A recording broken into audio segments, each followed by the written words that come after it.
asalaamaaleykum wa rahmatullah waa daaray Jëf Jël maa leen di nuyu di leen ziar bu baax a baax.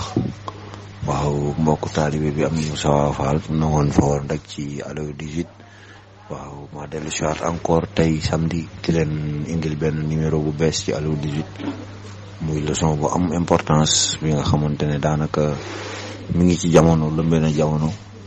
am na ci ñaari pàcc yu bokkul waaye nag dañuy njëkkee ci bu gën a suufe bi bu soobee yàlla ñu indi ci ay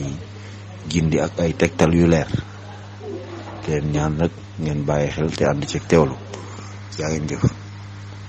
waaw donc comme ni ñu leen ko indilee seen leçon wu tey donc hypoglycémie li ñuy waxtaanee. hypoglycémie buñ ko déggee maanaam foo leen déggee ñu naan glycémie rek xam leen ni ñu ngi wax ci wàllu suukar ci yaramu doomu aadama bi. donc ñuy xam le ni des fois suukar si ñu ne yéeg na léeg-léeg ñu ne suukar si wàcc na. bu dee suukar si yéeg na dañ koy woowe hyperglycémie bu dee dafay wàcc ñu ne hypoglycémie mais nag donc tey dañuy tàmbalee ci bi ñuy woowe hypoglycémie ñu wax leen lan moo ci ne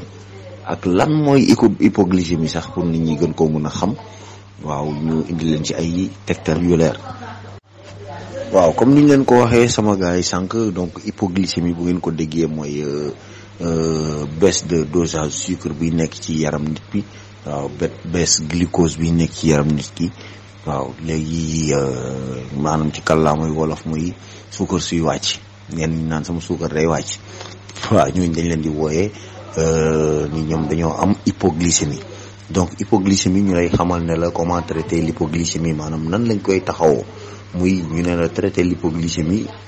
en ingérant 3 comprimés de glucose ou si vous n'en avez pas 15 millilitres de miel ou 250 millilitres de lait.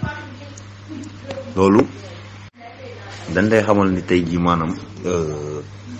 bu fekkonte ne yow am nga hypoglycémie mu dal la ci saas yi nga xam ni sa suukar saa bu wàccee nii la may def tey nga xëy sa suukar wàcc mu sonal la ngay miir ak yooyu ñu ne la li nga war a def mooy am na ay comprimé ay li ñuy wax ingrédient ni ñu koy waxatee sax ay comprimé de glucose li ñuy wax comprimé de glucose am na wa ilaa bekku suukar baax na ci ñu ne la nga jël 3 comprimés glucose ñun dañuy wax des fois 3 mais wala 2 bekku suukar sax boo ko jëlee day remonté waat suukar su manqué woon ci sa yaram bi. wala nga jël lem da nga koy mesurer ci lu toll ci 15 millilitres bu dee lem la parce que lem dafa sax suukar. mais léegi bu dee lait bu ñu la nee lait meew bi lait bi da ngay jël 250 millilitres meew. loolu boo ko naanee rek day yéegalaat niveau suukar bi ba nga xamante ni hypoglycémie bi day daal di aju ci kaw. waaw day nekk ci niveau normal. ñu ne le glucagon est une hormone qui a des effets opposés à ceux de l'insuline. Il élève la quantité de glucose dans le sang. waaw léegi hormone boobu noonu mooy li ñuy wut ci biir glucose bi maanaam ci biir sucre bi ci boppam. hormone boobu noonu moom dafa maanaam rôle am tey jii mooy moom il faut que ñu déclencher ko. li koy déclencher nag mooy produit yi ñu lay wax ñu ne la comprimé glucose wala sucre wala lait wala miel maanaam lem bi yooyu noonu ñooy indiwaale hormone glucagon yi. bu ko defee day remonter day yëkkatiwaat yow sa niveau sucre ci sa yaram. bu ñu naan sucre ci yaram nag dama koy waxee sucre pour ngeen mën ko comprendre mais ci biir yaram bu ñuy tudd sucre rek dootuñ ko wooyee sucre mais glucose dañ koy wooyee. glucose maanaam sucre bi ñuy consommer ñun bu duggee suñu yaram suñu organe bi après digestif bi da koy transformer en glucose. waaw am na un certain moment bu muy nekk ci yaramu doomu aadama benn niveau bu mu ci yegg si day transformer wu doon foofu maltose mais nag glucose la ñuy wax ci biir deret. waaw glucose mooy suukar su nekk ci biir yaramu doomu aadama bi donc ingrédients yooyu ngay jël yi nga xamante ne mooy meew wala lem wala suukar yooyu day remonté waat niveau wu glucose boobu nekk ci sa biir yaram bu ko defee yow da ngay génn ci crise hypoglycémie bi nga nekkoon. waaw comme ni ma leen koy waxee souvent feebar boo munti gis dafa am ay conséquences buñ nee conséquence mooy lor gi ci mën a gi ci doomu aadama bi mën a jëlee jàngale nañ fi façon feebar bu ne tey hypoglycémie muy suukar suy wàcc ñu ne la ban loraange lay def ci yow doomu aadama bi ñu ne la l'hypoglycémie peut également survenir dans le sommeil maanaam kañ la nit ki di sentir ni mi ngi am hypoglycémie ñenn ñi seen hypoglycémie mi ngi tombeek bu ñuy nelaw ci la hypoglycémie bi di yegsi foofu lay survenir fa lay dabee doomu aadama bi. donc ñu ne la les principaux symptômes sont alors des cauchemars et des sueurs maanaam tey jii yow ñu ci ëpp am na ñoo xamante ne nag ci digg bëccëg mun na leen dal seen suukar ci say wàcc mais ñenn ñi ñu ci ëpp ñenn ñi des fois ci biir nelaw la suukar si wàccee mais li koy firndeel mooy maanaam day naxaral say nelaw dalay géntloo ay gént yu bon. suukar dafa am importance ci yaramu nit bu bari bi baaxul mais bu manqué bi itam baaxul tey bu manqué bi la ñuy jàng donc bu manqué ci sa yaram rek automatiquement yow fi nga tëdd di nelaw da ngay gént ay gént yu bon ba pare di ñàkk lu bari day engendrer ay cauchemar mooy gént yu bon ba pare en plus sueur bu bari da ngay ñàkk tooy xepp waaw. ñu ne la lors d'un épisode sévère il peut y avoir une perte de conscience, un risque de chute et dans les cas les plus graves un coma. loolu mooy lan loolu mooy tey jii maanaam donc wax naa leen ni am na ñoo xamante ne bu leen dabee ci biir nelaw ni nga ko mën a xamee tey jii mooy nit ki day plongé ci ay cauchemar ay gént yu bon wala nga gis tamit muy ñaxatooy xep mais nag am na ci ñi ne la cas bi fu muy gën a sévère mooy des fois hypoglycémie boobu ngay xeeb noonu mun na la yóbbu ba ci inconscience. perte de conscience mooy inconscience mooy maanaam nit ki tàggalikoo nag xelam bokkul ak ki ñu naan dafa tàggalikoo sagam ak kërëb déedéet maanaam day dem ba conscience am dootul nekkati fi moom day plonger di ci inconscience loolu hypoglycémie da koy def. en plus tamit risque de chute am na chute moom buñ ko waxee mooy maanaam nit ko foofu inconscient na ci saa si des fois dañuy wax naan victime bi bu inconscient yi fexeel nga yee ko mooy waral réanimation di am sinon nit ki day chuter te bu chuter rek moom dee na. ñenn ñi tamit ou bien dans les cas les plus graves mooy ñi nga xamante ne nag da leen di plonger dans un coma ñun ñëpp xam nañ ko nit ki mun na tëdd coma ça dépend nag ci ban durée lay doon évanouissement de longue durée la moom mooy coma léegi rek ça dépend 1 mois 2 mois on ne sait jamais mais tamit li gën a wér te wóor mooy chute bi moo ci tamit lu jara sóoraale la waaw buñ ne nit ki chuté na rek mooy il faut que mu am réanimation ci nu mu gën a gaawee sinon dañ koy ñàkk. donc voilà les conséquences yi nga xamante ni hypoglycémie da koy def ci doomu aadama bi. donc sama gars yi comme souvent ni ma leen koy waxee rek feebar chaque fois buñ ci waxtaan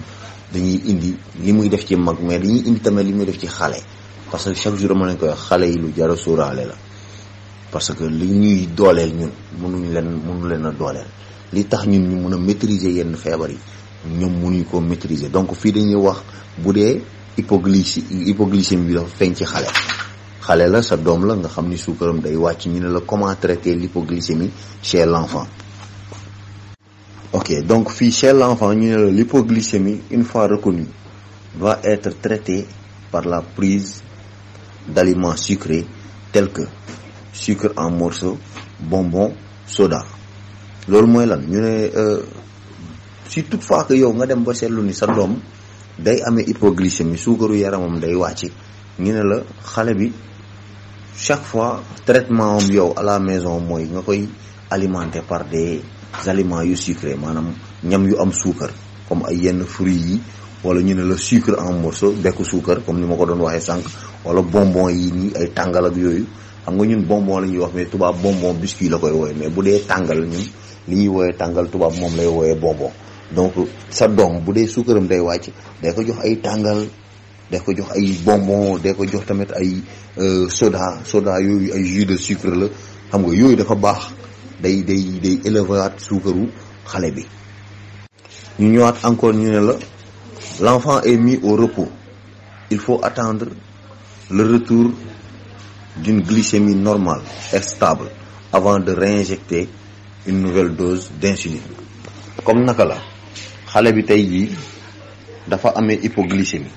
atteindre na ko mu piqué ci benn crise lan nga war a def conduite à tenir xale bi da nga koy dalal mettre ko au repos nga dalal ko mu dal carrément. waaw ñu ne la aussi tamit ñu ne la dañuy xaar da nga koy dalal donc mu nekk dans une position stable et normale ba nga xamante ne gis nga ni retour de glycémie li ñuy naan retour de glycémie retour à une glycémie normale loolu mooy maanaam boo déggee expression glycémie normale mooy ki nga xamante ne sa suukaru yaram yéegul wàccu mu ngi ci digg bi mu ngi ci niveau bu normal bi. donc sa doom bu ko dalee rek mettre ko au repos boo ko mettre au repos après nga doog ko jox insuline bi ñu lay wax foofu tamit juste mooy suukar bi nga koy jox wala yooyu wala des fois bu dee day jël vaccin bi tamit piqûre bi. donc balaa nga koy defal d'abord sentir nga suukaram wàcc na mu ngi piqué crise dalal ko mu nekk au repos ba mu dal carrément ba yaram bi feex nga doog ko jox insuline boobu noonu nga xamante ne day rehausser niveau sucre yaramu xale bi. ok donc pour yéen ñi mën a lire voilà une méthode boo xamante ne c'est une méthode de remonter la glycémie mooy remonter la glycémie mooy bu sa suukar wàccee nan ngay def pour yëkkatiwaat ko ñu ne la voilà une méthode bi nag mooy lan pour ñi nga xamante ne boog sama mbokk jolfe yi maanaam en pratique lañ la wax ci jëf ji lan nga war a def ci bu dee sa suukar day wàcc ñu ne la 3 morceaux de sucre dilués dans de l'eau comme ni ma leen ko waxee sànq ñetti bekku suukar ngay jël sa suukar day wàcc jëlal ñetti bekku suukar nga def ko ci ndox waaw demi verre d'eau nga seeyal ko ci nga naan ka boobu benn la. ñu ne la 100 millilitres de limonade sucrée limonade xam nañ ko waaw mooy yenn comme yenn genre boisson sucrée yi donc 100 millilitres lañ lay ci autorisé nga naan ko waaw da ngay gis des fois ñu ne la bouteille bi day def 1 demi-litre mais yow 100 millilitres yow moom lañ la wax bu dee sa sucre wàcc na loolu tamit mën nga koo jël ci limonade sucrée. ou bien ñu ne la une cuillère à soupe de sirop yoo xamante ne comme grenadine waaw dilué dans un demi-verre d'eau waaw dafa am sirop sucré yoo xamante ne pour borom kii la wala des fois nga gis jus yoo xamante ne dañ ko def en forme sucrée mu concentré dañ ne la da ngay jël benn cuillère à soupe mooy benn kuddu bu mag nga def ko ci demi-verre d'eau yëngal ko daal di koy naan. wala ñu ne la tamit wala nga jël un petit verre de jus de fruits de 100 millilitres pur jus ou un berlingot maximum de 200 millilitres. pur jus bi mooy lan mooy jus bi nga xamante ne waxuñu jus yoo xamante ne comme yi suñu jigéen ñi di jaay ay jus di jël xawma bisaab bi ñu ne xawma lan lañ ciy def affaire bu xonk boobu pour tax bisaab bi xonk wala jus bi dafa am déedéet jus naturel lañ la wax pur jus bu ñu la ko waxee mooy jus naturel nga jël ci lu tolloog 100 millilitres. donc voilà les 4 méthodes yoo xamante ne boo ko utiliser ci hypoglycémie sa suukar day revenir à la normale. voilà donc moo doonoon li nga xamante ne moom lañ leen indil tey ci li ñuy wax hypoglycémie muy suukar bu wàcc mais tamit il faut retenir que ni dafa am ay taux maanaam tey jii nii am na suukar si ni muy wàccee mun nañ ko accepter boo demee di vérifier sa sucre yaram chaque fois del laajte ki la koy defal nga ne ko taux de sucre bu normal ci yaramu nit ñaata la mu ne la temps la bu dee sa suukaru yaram day wàcc nga ne ko sama suukaru yaram bu wàccee ba fan lay toll mu ne la temps lay toll nga laaj ko nga ne ko mais ban moo ci gën a dangereux parce que jàpp leen ni sa taux d'hypoglycémie maanaam sa suukar buy wàcc fi muy yem ba ngay sonn bés bu ko dépassé mooy yaa ngi loro waaw donc il faut toujours éviter di def li nga xamante ne day tax seen suukaru yaram di gën a wàññeeku des fois da nga gis ñoo xamante ne dañ naan du ma consommer sucre di daw suukar ba finalement ñu mujj bokk ci hypoglycémie yi maanaam ci ñi nga xamante ne seen suukaru yaram day wàññeeku donc nit war nga mën a contrôler sa bopp ci loolu. comment nag nan ngay contrôler sa bopp bu dee yow tu es une personne normale amoo benn problème mu suukar musoo dem ñu ne la sa suukar day yéeg wala day wàcc buggoo sa suukar yéeg donc il faut toujours ñuy éviter yenn repas gras yi yenn lekk yu gras yi xam nga wala di def consommation bu bëri ci sucre wala tamit aussi comme yenn femmes yi tey boo gisee ñuy defar ndekki bëgg meew bi daw far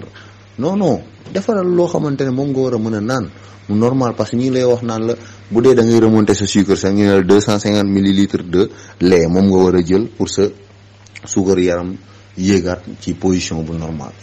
Donc mag mooy faj boppam, xale nag dañ koy bàyyi xel.